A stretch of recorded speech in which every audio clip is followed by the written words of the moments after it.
Bien le bonsoir, voici les titres de ce journal. Coupe d'Afrique des Nations de football, demi-finale Sénégal-Tunisie. Les hostilités démarrent. Une ambiance électrique a pesé sur la conférence de presse des sélectionneurs. Nos envoyés spéciaux nous replongent dans la salle témoin de l'adversité verbale avant l'affrontement de dimanche prochain. 200 000 mètres cubes d'eau par jour, c'est la promesse de Keur Momar-Sarr 3. L'usine de pompage attendue pour combler la moitié du besoin quotidien de la capitale en eau potable. Lutte avec frappe, le derby de la banlieue, Pikine et Guédiawaye réunis à l'arène nationale pour accompagner leurs fils respectifs à l'écran, Lac 2 et Boyang. Marché de l'ameublement au Sénégal, les menuisiers misent sur la qualité pour inverser la tendance.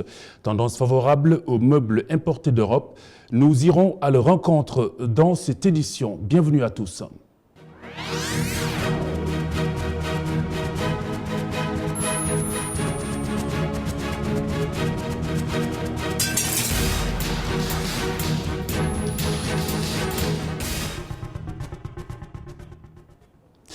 Bienvenue à ce journal. Le Roussi a pollué ce matin la salle qui a abrité la conférence de presse des sélectionneurs tunisiens et sénégalais. Échange de noms d'oiseaux entre ce staff et journalistes.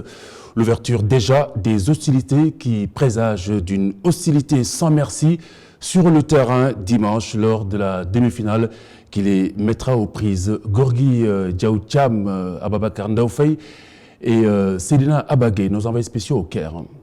Les retrouvailles entre Alain Giresse et les journalistes sénégalais ont eu lieu et ont été très tendus au début. Mais à sa décharge, l'entraîneur français n'y est pour rien puisque c'est son joueur Taha Yassine qui a provoqué la colère d'une partie de la presse en refusant de s'exprimer en français, une langue qu'il maîtrise apparemment très bien.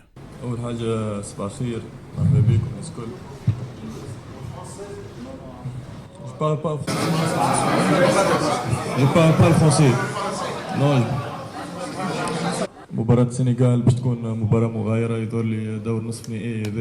Le joueur parle un arabe que les traducteurs ne comprennent pas, ce qui accentue la colère de la presse. S'ensuivent plusieurs minutes d'échanges houleux entre journalistes sénégalais et tunisiens, malgré les tentatives de médiation des officiels de la CAF. Écoutez, s'il vous plaît. Non, écoutez, s'il vous plaît, écoutez. Bon, la traductrice nous fait savoir que ce n'est même pas de l'arabe, c'est du tunisien.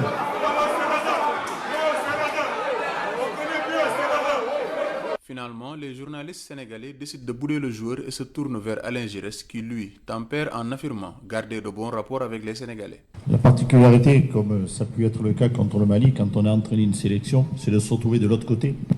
C'est-à-dire face à une équipe, alors qu'on était avec une équipe. Voilà, c'est quelque chose d'assez spécial et en ce qui me concerne, ça se renouvelle deux fois de suite. Il y a la connaissance que j'ai évidemment de beaucoup de joueurs et la connaissance aussi de l'ensemble de la fédération, avec qui les rapports sont toujours restés tout à fait cordiaux et corrects. Voilà, c'est un aspect personnel, mais qui concerne que moi par rapport à l'équipe de Tunisie et aujourd'hui qui ne rentre pas en ligne de compte, en tout cas pour la préparation du match en ce qui concerne le groupe de joueurs tunisiens. Les Lions également ne prennent pas en compte le passé d'Alain Giresse avec le Sénégal. Pour Lamine Gassama, le plus important est de se concentrer sur eux. L'équipe a aussi bien travaillé et bien progressé depuis toutes ces années. C'est vrai qu'il a été présent pour le Sénégal, mais aujourd'hui on est sur autre chose, c'est-à-dire que le groupe a très bien évolué, on l'a démontré lors de ces 4 dernières années. Maintenant, il faut s'appuyer sur ce que le Sénégal sait faire et se focaliser que sur nous. Le duel entre le Sénégal et la Tunisie a commencé en conférence de presse d'avant-match avec des provocations, des pics de part et d'autre et des échanges houleux. Cependant, le plus important reste le face-à-face sur le terrain qui va déterminer qui du Sénégal ou de la Tunisie sera au rendez-vous du 19 juillet en finale de la Coupe d'Afrique des Nations. Provocation ou bataille psychologique, en tout cas, ce sera une affaire de Lyon demain à 16h temps universel. Aliou Cissé du Sénégal et Alain Giresse de la Tunisie se connaissent assez bien. Ce dernier ayant été coach des Lions de la Teranga. Alors quel impact sur le terrain? Les deux hommes se veulent attentifs, lucides et surtout professionnels. Isidore Oumbikabou. La particularité de cette demi-finale, l'entraîneur de l'équipe adverse a coaché les Lions de la Teranga. Malgré tout, Alain Giresse analyse le match sur les réalités du terrain. Effectivement, je connais la plupart des joueurs de cette équipe du Sénégal, bien sûr. La connaissance est une chose, les relations sont une chose également. C'est le terrain avec les forces en présence des deux équipes qui sera le plus important et qui permettra à l'une ou l'autre équipe de remporter cette victoire. Dans le cadre de demi-finale, qu'on est conscient de ce que représente ce match et de l'enjeu qu'il a pour la suite, évidemment. Connaître une équipe n'est pas un atout si on se fie à Aliou Cissé. Selon l'entraîneur national des Lions de la Teranga, il faut du respect pour l'adversaire. Non, je crois qu'aujourd'hui, ce n'est pas Aliou Cissé et Alain Giresse. On le sait, la Tunisie, on les a joués en 2017, même si l'équipe a évolué depuis 2 ans. Nous allons nous atteler à nous occuper surtout de ce que nous sommes en train de faire, plutôt de ce que Alain peut dire. Alain, c'est vrai, il connaît très bien le Sénégal, mais c'est une équipe qu'on respecte énormément. 20 matchs disputés entre les deux équipes, 4 victoires pour le Sénégal, 9 pour la Tunisie et 7 matchs nuls en termes de statistiques. La Tunisie est loin devant le Sénégal, mais dans le jeu et les dernières performances, le Sénégal semble favori pour ces demi-finales. Isidore Oumbikabou, nous parlons toujours sport avec le derby qui fait vibrer en ce moment. La banlieue dakaroise, Lac 2 et Boignan ont réuni Pikine et Guédiawaye. L'arène nationale accueille le combat de lutte tant attendu. Les contrôleurs et inspecteurs du travail en congrès conjoint d'une seule voix, ils demandent au gouvernement le respect des engagements du protocole de 2011. Par ailleurs, ils ont tenu à lui rafraîchir la mémoire sur le pacte notamment de stabilité sociale et d'émergence économique. Écoutez, Tian Gay est le président par intérim du syndicat des inspecteurs et contrôleurs du travail et de la sécurité sociale. Nous avons posé des revendications de restitution à travers le protocole de 2011 que nous avons signé avec le gouvernement, mais également le pacte de stabilité sociale et d'émergence économique. Et là, on demande au gouvernement de respecter ses engagements qu'il a déjà signés. Bon, pour le protocole, c'était en 2011. Le pacte, c'est en 2016 que nous avons négocié avec le gouvernement. Donc là, c'est la mise en œuvre pour le reste. Qu'on dit, ça dit que ce thème-là parle du devenir du travail. Aujourd'hui, c'est des humains qui travaillent. Demain, attendez-vous à ce que ça autour d'une même table, que des humains côtoient des non-humains, des androïdes, qui ont été formatés, préparés à travailler sans problème avec des humains. Cela, quel texte les régit? Cœur Momar-Sarr 3, l'usine de pompage d'eau arrive avec ses promesses.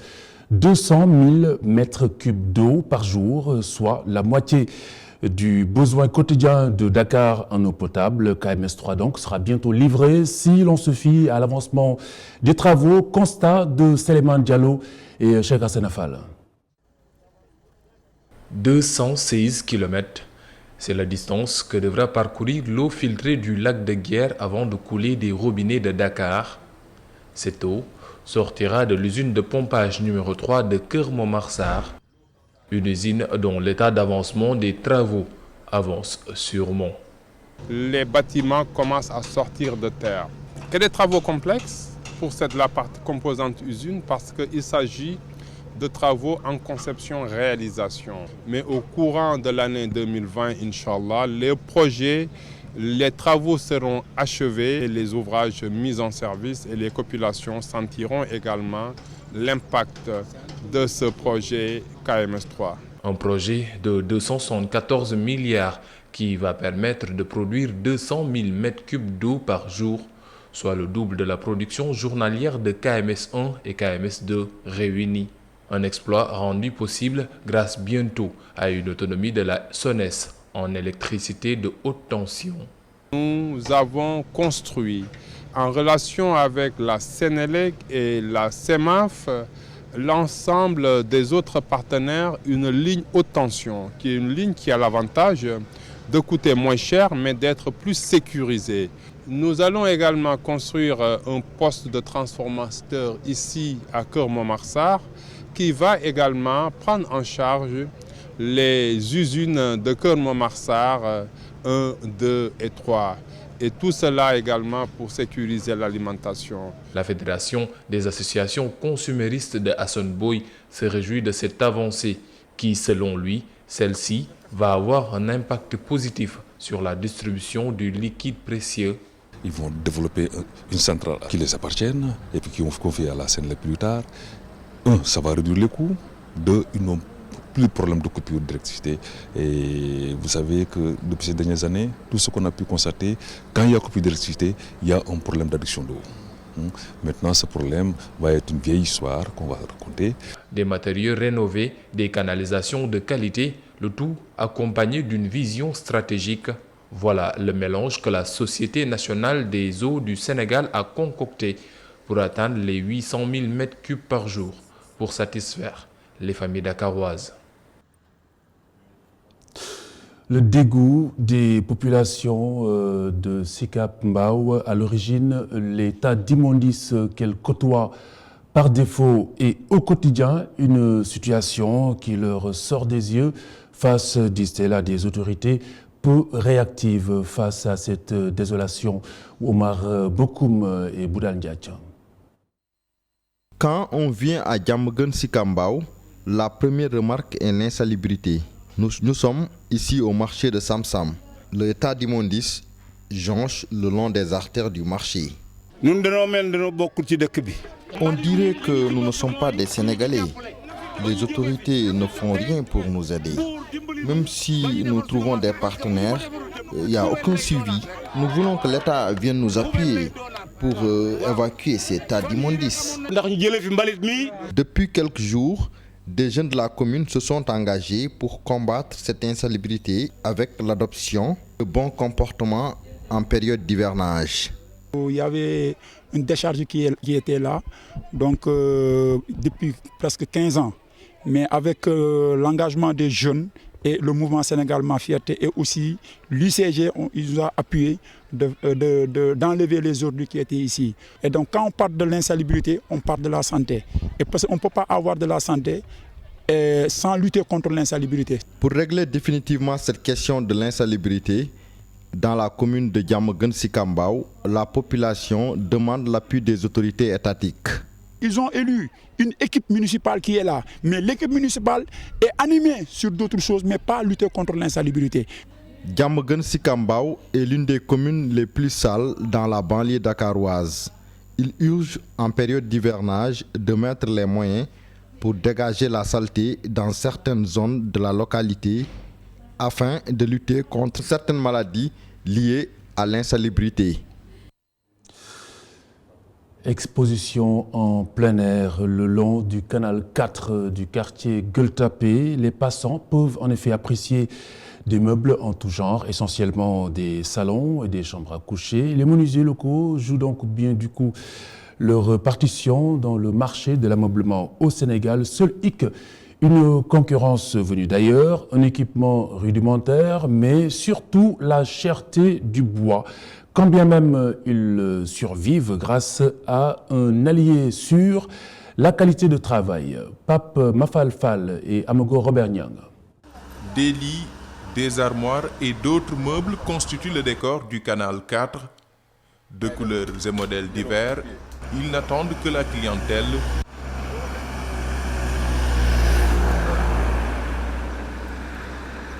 En attendant les acheteurs, La qualité, elle, semble déjà être au rendez-vous. Les modèles et la qualité des meubles que nous faisons sont adaptés à ce qui se fait ailleurs dans le monde. Il fallait coûte que coûte relever les défis et nous l'avons fait. La qualité est bien là. Nous avons maintenant les matériaux nécessaires pour confectionner des meubles modernes. Et même des armoires aux portes glissantes sont aujourd'hui disponibles. Le défi de la qualité relevée, ces menuisiers prônent à présent l'effectivité du consommé local dans leur secteur. Nous n'attendons pas de financement du gouvernement. Nous voulons seulement qu'il développe le commerce local. C'est tout ce que nous demandons à l'État du Sénégal. Ce sont des meubles importés qui plombent en partie notre secteur. Malgré l'invasion des meubles importés, une clientèle fidèle opte toujours pour la menuiserie locale. Il y a des clients qui n'achètent que des meubles de la menuiserie locale.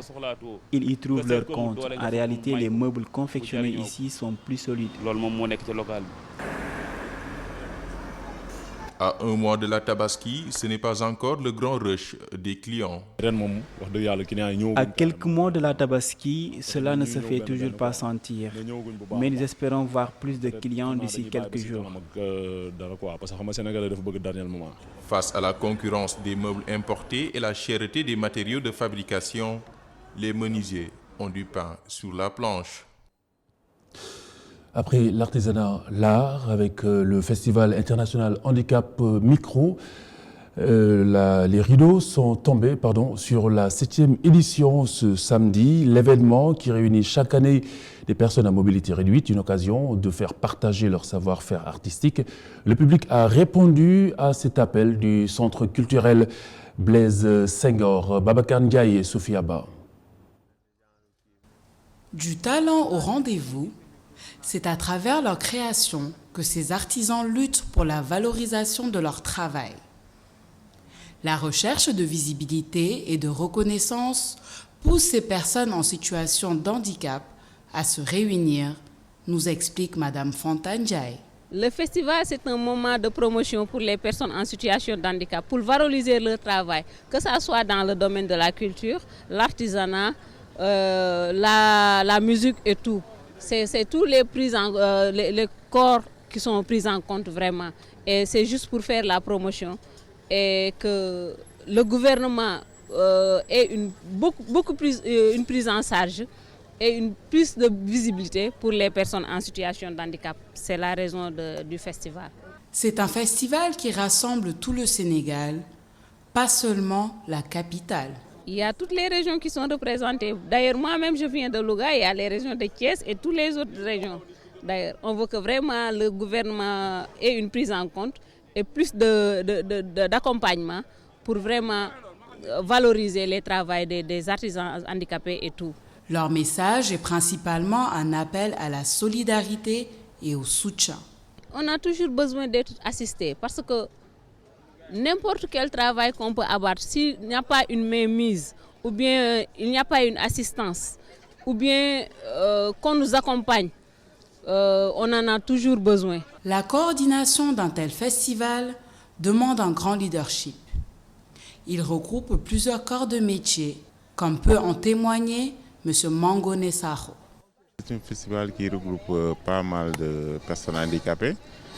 Il y a des artisans, il y a des musiciens, il y a des femmes qui produisent céréales locales. Un message fort est lancé aux populations ainsi qu'aux instances étatiques. Je lance un appel au gouvernement de doubler d'efforts pour les personnes handicapées. Lance un appel aussi les Sénégalais. On essaye de changer de regard pour les personnes handicapées, parce que les personnes handicapées, nous sommes des citoyens comme tous les citoyens. Donc c'est pour cela que on mérite de respect, on mérite avoir une considération aussi. Le Festival international handicap micro a lieu chaque année et attire de plus en plus de monde.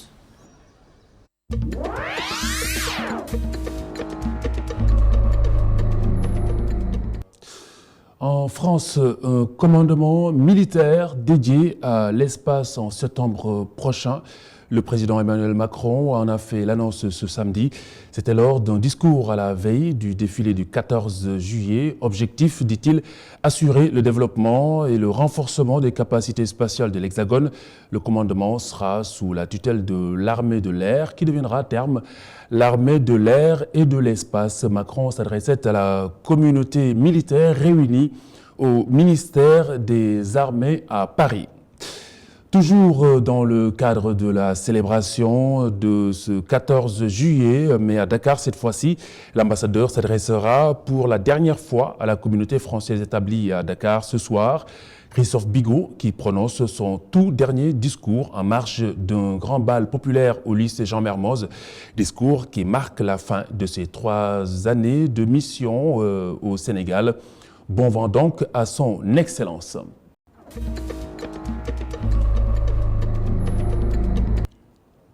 Un tout petit coup de vent salé qui nous mène au lac Rose. Le lac Rose, un point d'eau assez singulier qui suscite beaucoup de curiosité, une curiosité qui dépasse nos frontières. Des touristes viennent des 4 coins du globe pour voir cette merveille.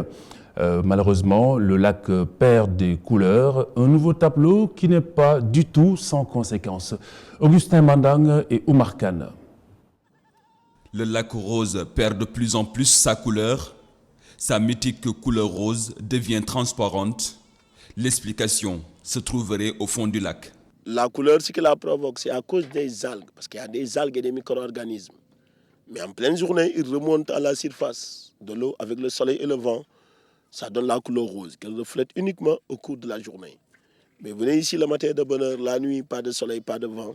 Le lac, il n'est pas rose, il est transparent. Il faut venir ici à 12h, 13h, si on a du soleil et du vent, pour voir la couleur rose du lac. Une explication scientifique qui cache une réalité plus alarmante. Le lac rose est très menacé. Il est en train de disparaître. Parce qu'il n'y a plus d'eau. Donc il est en train de disparaître. Et ça, c'est très, très, très grave. Donc la situation est grave. Donc il faut à tout prix le remplir. Donc à partir de la mer. Parce que 800 mètres séparent le lac et la mer. Donc si on amène l'eau de mer à un certain niveau, donc la couleur rose peut venir. Il y a plus de 2000 personnes qui travaillent ici. Et chaque personne, il y a 10 ou 15 personnes derrière lui. Donc si le lac arrivait à disparaître, il y a plus de 2000 personnes qui vont retourner au chômage. Mais les touristes ne sont pas pour autant déçus. Pour eux, la couleur du lac importe peu. Non, on savait que le lac pourrait ne pas être rose et tout. Après, il n'y a pas que la couleur du lac qui est intéressante. On a un guide qui nous a présenté comment ça fonctionnait. Et puis de voir comment tout est organisé ici, c'est intéressant aussi. Alors, on a pris une barque et tout. C'était très sympa pour monter dedans. En plus, on a des personnes qui nous ont aidés à monter. Donc, c'était très typique. Et puis, le lac est très, très salé. On a pu mettre la main dedans. Et donc, on a pu goûter aussi. C'est très particulier. Le lac Rose, un site touristique en danger en raison du manque d'eau. Si cette menace n'est pas écartée, la disparition du lac pourrait se profiler à l'horizon. Oumar Khan, merci. Merci à vous, mesdames et messieurs, d'avoir suivi cette édition. Rendez-vous à 22h30. Vous aurez rendez-vous avec Soleil Diakoumpa, comme tous les samedis et dimanches, le bulletin du soir, le bulletin intitulé Jukip Khibari. Excellente soirée à toutes et à tous. Au revoir et je vous retrouve demain à 19h45.